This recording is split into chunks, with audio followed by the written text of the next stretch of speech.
You're about to find out about the Vision Zero Challenge in a moment. I know you are thinking, who is that goddess sitting next to me? And what on earth has she got to do with road safety? And as a journalist, I admire people who come and use their stories, their pain, and turn it into advocacy. I do not know how you do that. You're going to do that for us today. Tell everybody who you are. Oh, my goodness. I'd like to first greet everyone and say hello. My name is Zolega Mandela, and I am a mother. I am an activist for road safety, and I am an activist for breast cancer, being a survivor myself. I am the founder of the Zolega Mandela Foundation, which is really based on all my personal experiences and issues that are faced by so many of our young people. I am the granddaughter of the late Nelson and Winnie Mandela. And I am the mother of Zenani Mandela, who was killed by a drunk driver in 2010. How much of that painful time do you want to share with us? You decide. I won't ask questions, you tell us. Absolutely. You know, I always believe that if we're going to effect some kind of change in this world, that we need to continue sharing our stories. And so I think it would be such a disadvantage if I were not to share my story. How old was your daughter?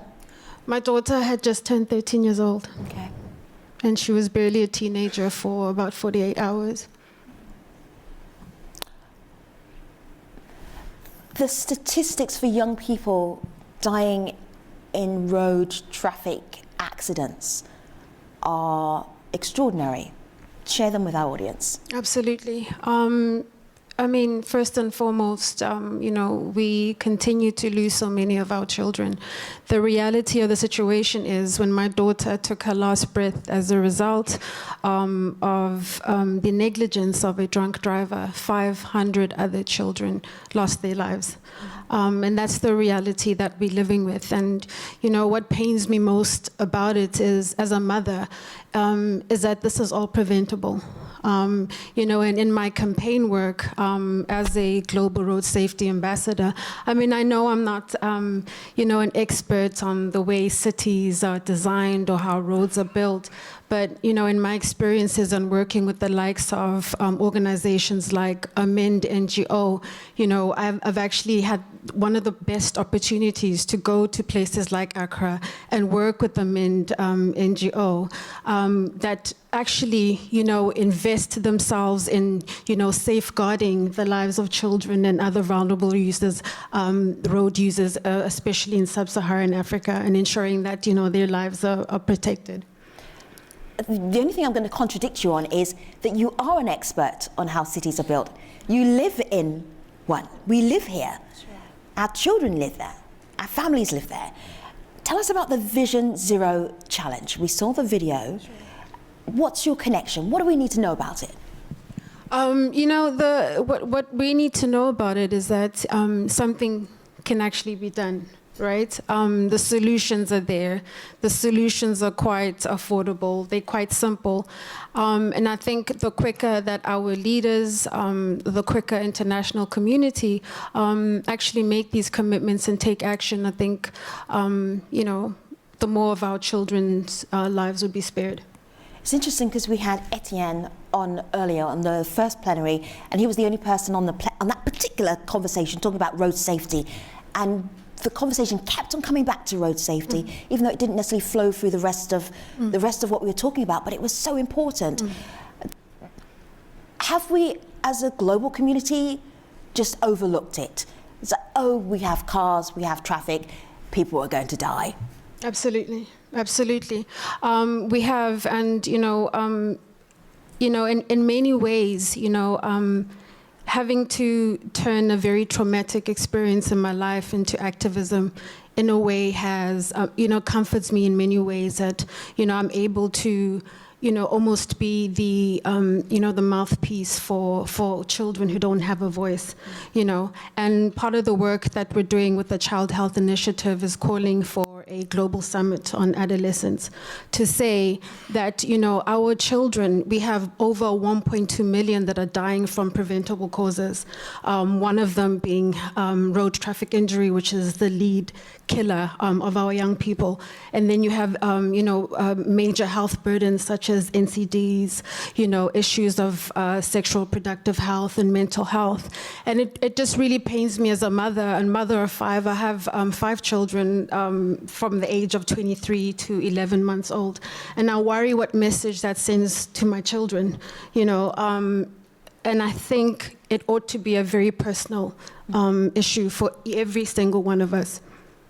Everybody's looking at you right now going, how many kids and how old is the oldest and how old is the youngest? It's like, what is this person? She's phenomenal. You mentioned and you listed off a lot of issues that young people have that are typically connected to youth advocacy. Road safety is very, it's not mentioned. It's not mentioned in the same breath as those. How do you change that? Again, I'd like to go back to the fact that we're calling for this global summit.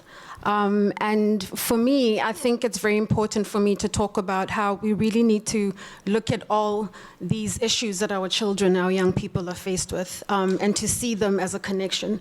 In the same way that we can't tackle these issues that our kids are faced with on our own, we cannot tackle issues of, for instance, road safety on its own. We need to look at all these other things that are preventing our children from just being at their prime and just being children. And so for me, it's such a remarkable opportunity to not only be someone that's actually experienced these health issues, that our young people have gone through, but to be able to effect some kind of change. People have been talking about road safety for a very long time. You have been talking about road safety for a very long time. Where are we now? How many years? A decade. All right. What's changed? There have been some improvements, but I think for as long as, we're talking of issues such as SDGs, we have to remember that, if the SDGs talk about not leaving anyone behind, what are we saying for, the children in developing countries, children in Africa, who are dying because they're just simply trying to access an education? What are we saying about letting our children go out into the world where they have to worry about cars traveling at high speeds. We have to worry about breathing in toxic air. And so I really hope that, especially with the upcoming ministerial, that this is going to accelerate not only action, but commitment from our leaders. What it says to me is that the issue isn't taken seriously. It's not on the radar of leaders who can make change. And maybe your approach, not yours, but our approach, is not working. What else can you do? I personally need to continue to share my story, continue to use platforms like this to, I guess, in many ways, bring in the human element to say, I think our leaders are forgetting that, behind the stats are real stories. Behind the stats are mothers like me who have tragically lost their daughters or lost their children.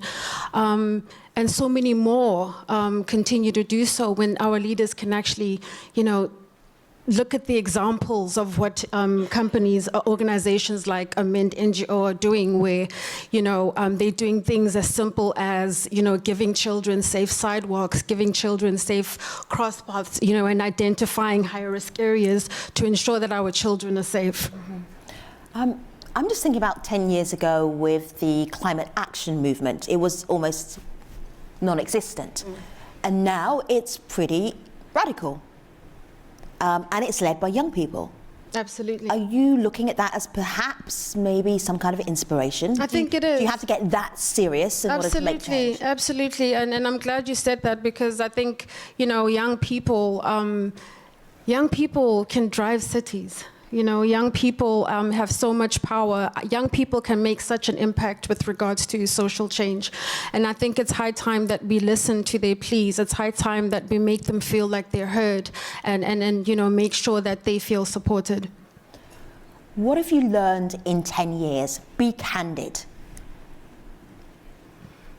I've learned that many other families are thrust into the unexplainable pain that my family went through. And I think it's unfortunate that, we live in a world where our leaders turn the other cheek and don't prioritize the safety of our children.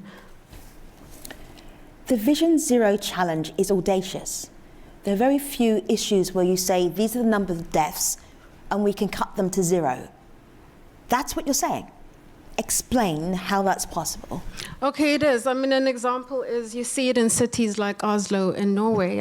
They have, zero deaths with regards to our children dying.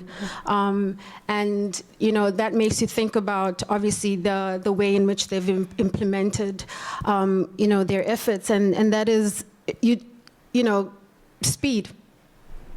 Speed, the use of speed humps. We know that, for instance, that any speed more than 30 kilometers an hour is a death sentence.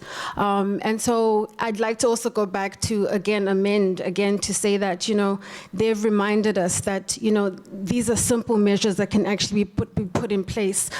So it's high time that our leaders stop paying lip service and actually take action. What is your call to action?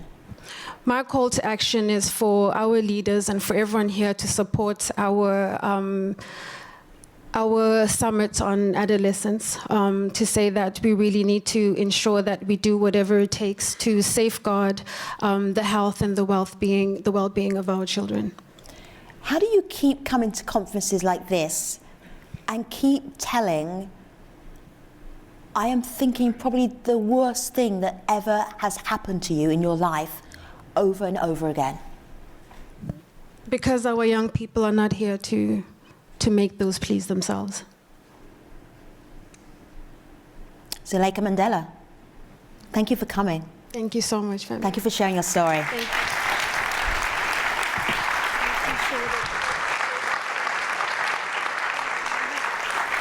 All right. You cannot follow that, so we will not try to. If you are hoping, I feel bad talking about lunch now. All right, sorry. All right. Okay. If you are hoping to eat, you can do. If you go outside the door, turn right, and then go down the stairs, you'll find the joys of the World Bank cafeteria. And the prices are quite affordable, and I eat here all the time. Have a great lunch. See you later. Thank you. You're amazing. You're amazing. Oh, one more thing. There are breakout sessions this afternoon. These are the breakout sessions. I cannot take you to all of them, but do take part in them, and I will see you back here later on in the afternoon. Have a great lunch. Have a great breakout. See you later.